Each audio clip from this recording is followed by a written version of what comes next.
Hi, Jada Studios and Facebook. It's awesome to check in with you again today.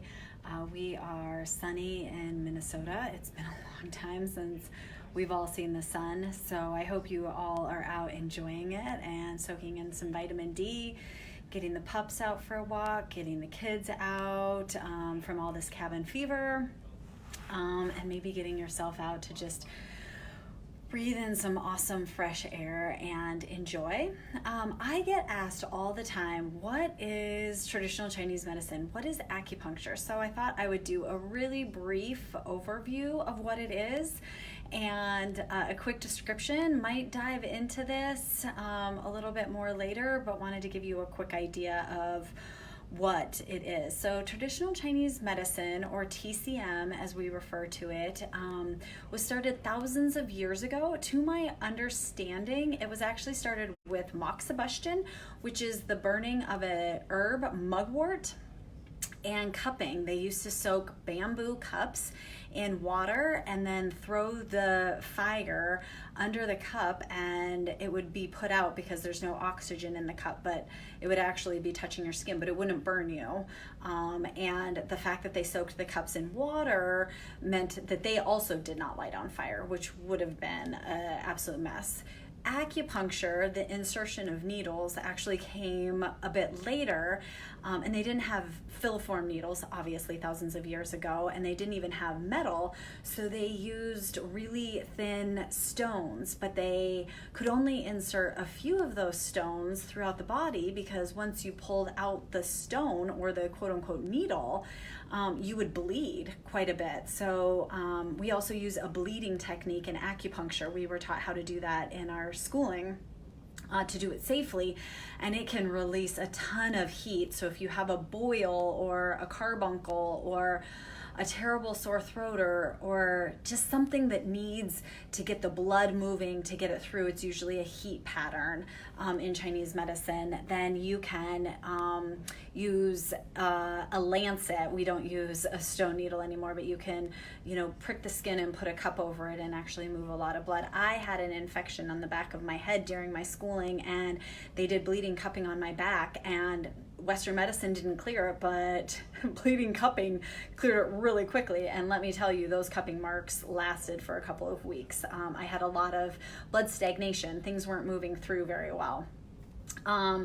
So that's kind of how Chinese medicine started, traditional Chinese medicine. Acupuncture is an aspect or a category under traditional Chinese medicine. Even though most of us call ourselves acupuncturists and you come to see us for acupuncture, that's actually only one modality or tool that we could use with you. So some of the other tools that we use within traditional Chinese medicine, acupuncture, as I said, food therapy, cupping, fire cupping, like I mentioned, electro-acupuncture. If any of you see me, you definitely probably know what electro-acupuncture is. I use that quite a bit.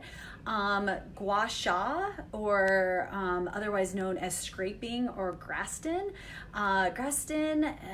Many of you know either scraping or graston. That is actually originally a Chinese medicine technique called gua sha.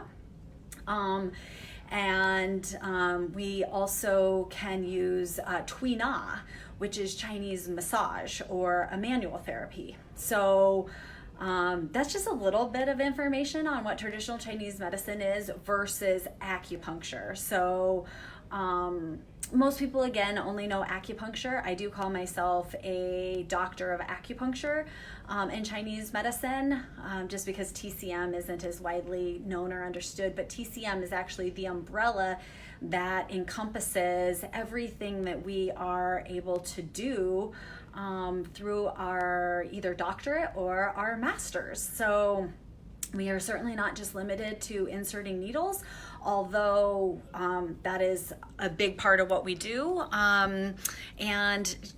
TCM and acupuncture both treat the body holistically. We look at all aspects of it. We look at the branch, and the root of the disease and the concern, and to my knowledge and my experience, acupuncture is one of the most profound medicines you can do. When we put those needles into the body, what it does with the energy of your body is so profound.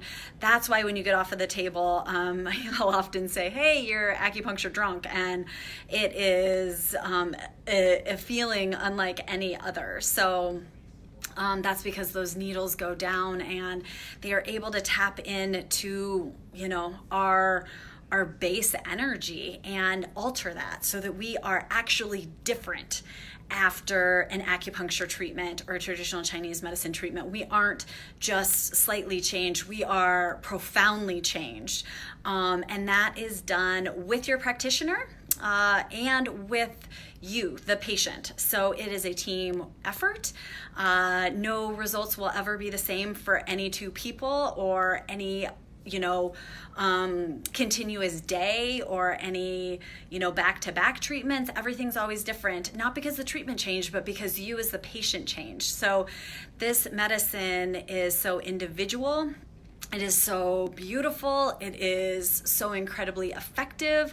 And to use the word again, it's super profound what we are able to do with pulling all of those puzzle pieces out of the air and making a puzzle that looks just like you. And we are able to go in and alter those puzzle pieces to fit your needs and your concerns for the day. So hopefully I didn't talk around the bush too much. This Facebook Live stuff is a little bit difficult. And I hope that I gave you a little bit of an idea of what TCM is and what acupuncture is. So again, hey Minnesota, get out and enjoy that sunshine. And I look forward to discussing dry needling with you tomorrow. So check on in on that one and have a blessed day. Bye.